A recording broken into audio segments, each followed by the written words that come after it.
श्रीमद्वाल्मीकि रामायण अयोध्या कांड अध्याय 10। राजा दशरथ का कैकेयी के भवन में जाना, उसे कोप भवन में स्थित देखकर दुखी होना और उसको अनेक प्रकार से सांत्वना देना। पापिनी कुब्जा ने जब देवी कैकेयी को बहुत उल्टी बातें समझा दी, तब वह विषाक्त बाण से विद्ध हुई किन्नरी के समान धरती पर लौटने लगी। मंत्रा के बताए हुए समस्त कार्य को ये बहुत उत्तम है, ऐसा मन ही मन निश्चय करके बातचीत में कुशल भामिनी कैकेयी ने मंत्रा से धीरे धीरे अपना सारा मंतव्य बता दिया। मंत्रा के वचनों से मोहित एवं दीन हुई भामिनी कैकेयी पूर्वोक्त निश्चय करके नागन्या की भांति गर्म और लंबी सांस खींचने लगी और 2 घड़ी तक अपने लिए सुखदायक मार्ग का विचार करती रही। और वह मंत्रा जो कैकेयी का हित चाहने वाली सुहृद थी और उसी के मनोरथ को सिद्ध करने की अभिलाषा रखती थी, कैकेयी के उस निश्चय को सुनकर बहुत प्रसन्न हुई, मानो उसे कोई बहुत बड़ी सिद्धि मिल गई हो। तदनंतर रोष में भरी हुई देवी कैकेयी अपने कर्तव्य का भलीभांति निश्चय कर मुखमंडल में स्थित भौहों को टेढ़ी करके धरती पर सो गई। और क्या करती, अबला ही तो थी। तदनंतर उस कैकेयी राजकुमारी ने अपने विचित्र पुष्पहारों और दिव्य आभूषणों को उतारकर फेंक दिया।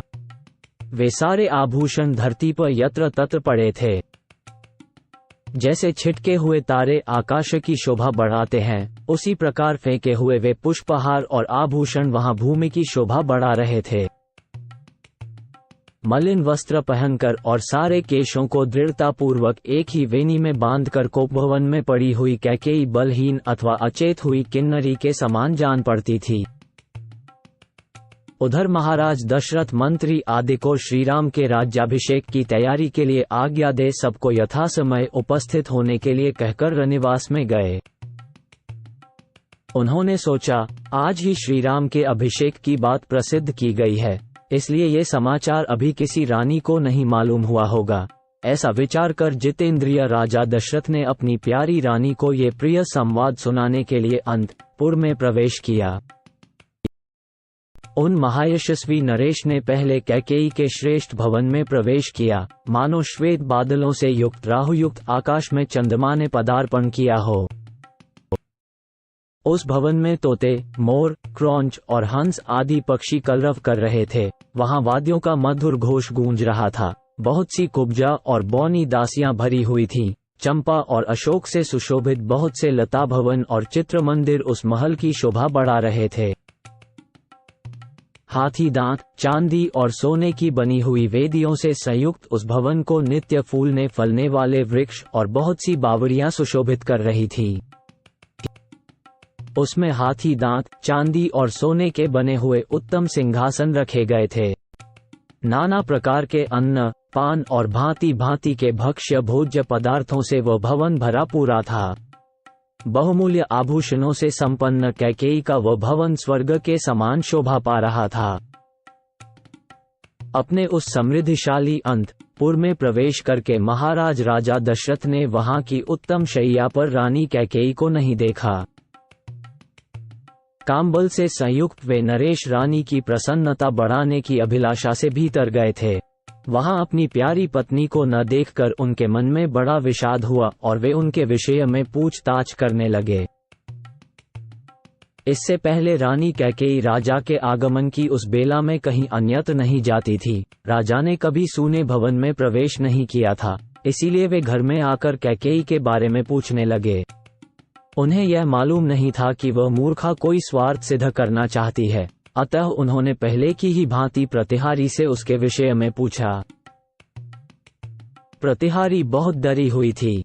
उसने हाथ जोड़कर कहा, देवी कैकेयी अत्यंत कुपित हो कोपभवन की ओर दौड़ी गई है। प्रतिहारी की यह बात सुनकर राजा का मन बहुत उदास हो गया। उनकी इंद्रियां चंचल एवं व्याकुल हो उठी और वे पुनः अधिक विषाद करने लगे।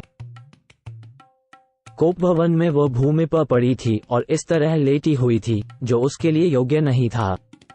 राजा ने दुख के कारण संतप्त से होकर उसे इस अवस्था में देखा। राजा बूढ़े थे और उनकी वह पत्नी तरुणी थी, अतः वे उसे अपने प्राणों से भी बढ़कर मानते थे। राजा के मन में कोई पाप नहीं था, परंतु कैकेयी अपने मन में पापपूर्ण संकल्प लिए हुए थी। उन्होंने उसे कटी हुई लता की भांति पृथ्वी पर पड़ी देखा, मानो कोई देवागना स्वर्ग से भूतल पर गिर पड़ी हो।